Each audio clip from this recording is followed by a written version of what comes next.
Hello, this video will provide general information and guidance about getting band and solo competitions sanctioned within the Western United States Pipe Band Association. To get started, go to the Western United States Pipe Band Association's website at wuspba.org. That'll take you here to the homepage. Under the title Competition, if you click there, go down to Contest, Sponsor, and Sanctioning Info. Clicking on this link is going to take you to a page that'll have all of the information you need to get your games sanctioned. Now here at the top, this is our sanctioning secretary's email. If you have questions, you can use this email address. Also, this is where you're going to send your form and your proposed entry form as well. All of the information you'll need to send off to this email address. Here's a link to the fillable form, which we're going to go over in a sec. Down here, there's some more very useful information. They have the WSPBA Contest Handbook. They have the WSPBA Bylaws and Contest Rules. And here, there's a list of approved WSPBA judges. If you click on there, this one's especially useful because finding judges can be a hassle. If you click on that link there, it's going to take you to a page. And then on that page, you'll be able to access a list for the approved judges for piping, drumming, band, and then down here also drum majors. So if you click there, it pulls up this PDF file that's going to show you their names. It's going to show you what events they are capable of judging, and then their contact information over there. So that's very useful on that judging information sheet. Now down here, there's some contact information that's important for the sanctioning process.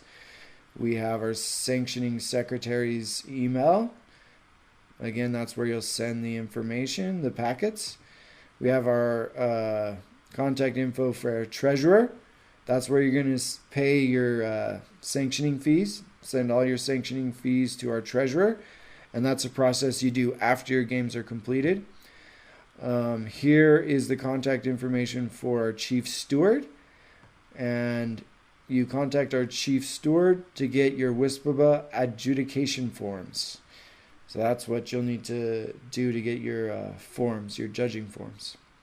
So let's go to the relevant forms for the sanctioning process. If you click on that link there, it takes you to this fillable page here, which is our WSPBA sanctioning packet. Here in the instructions, there's some very important information I'd like to highlight. It says, please submit this entire sanctioning packet with parts A through C completed, along with your proposed entry form, at least 4 weeks prior to contest date if you're using only WSPBA judges, or at least 6 weeks prior to contest date if you're using one or more non-WSPBA judges. And the reason for that is we have to check to make sure all of the judges at your games are in good standing, and that takes a little bit more time if we have to search for that information outside of the association. Whereas all of our WSPBA judges, we have easy access to the information there. Also, I'd like to note, you need to fill out this packet and send in a proposed entry form. That's a form that your competitors will fill out and send back to you to register for your games. You'll need to send that to our sanctioning secretary. However, this box here is pretty important. If you'd like to, all organizers are invited to use WSPBA's R2 registration system to accept online entries. So if you'd like to use the R2 system, you need to make sure this box is checked. And if you do that, you do not need to submit a proposed entry form because that's already taken care of. So that's an important bit of information there. Now going through this packet, Part A has contest and contact information.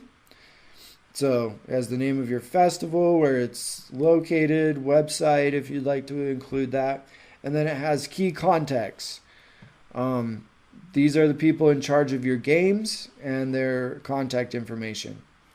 If it's all the same person, you don't need to fill out all of these, but it can be useful to have more than one person helping to organize. So you'll need to include all this information for your organizers.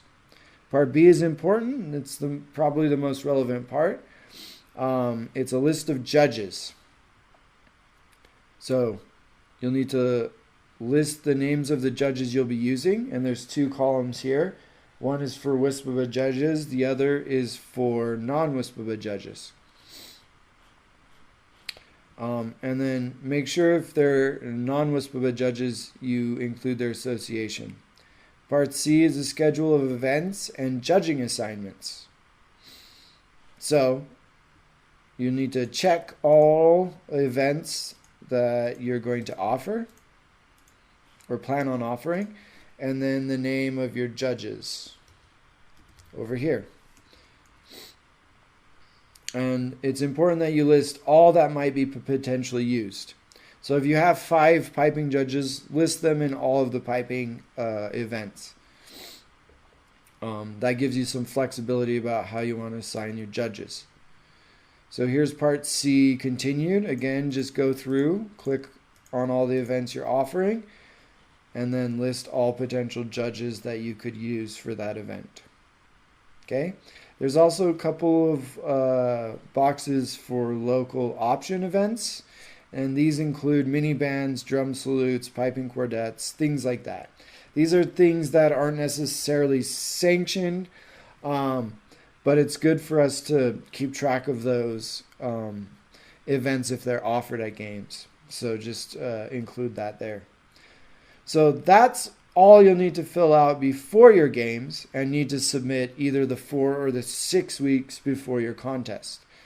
So you fill all this out, download and save up here, and then send that to our sanctioning secretary here at this address here with all of this filled out. Now part D of this packet is information about what to do after the contest. So after the contest, you're going to need to pay your permit fees, and that depends on how many soloists and bands show up. So if you come down here, if there's 1 through 5 bands competed, you'll need to pay $125 per day. Solo only events, that's only $100. If there's more than 16 bands, then it's $225. So just do the math on your games, figure out how many bands competed, and then send in the relevant fees to our treasurer. And I highlighted his contact information before. Down here is how you report your results. After the contest, the judging forms that you can get from our chief steward must be mailed to the appropriate WSPBA registrar for verification and publication of results. Your WSPBA rep can assist you with the reporting of the results. So if you have a representative at your games, a WSPBA representative, they can also help you find this information. But the solo sheets and the band sheets, it has the appropriate contact information where you need to send those. And we encourage you to send those in as soon as possible, because all of our soloists really like to have the results reported as soon as possible. So we encourage you to do that as soon as possible, all that information about the reporting there. So that's the basic process. It's pretty simple and straightforward. If you do have any more questions that this video doesn't cover, please contact our sanctioning secretary.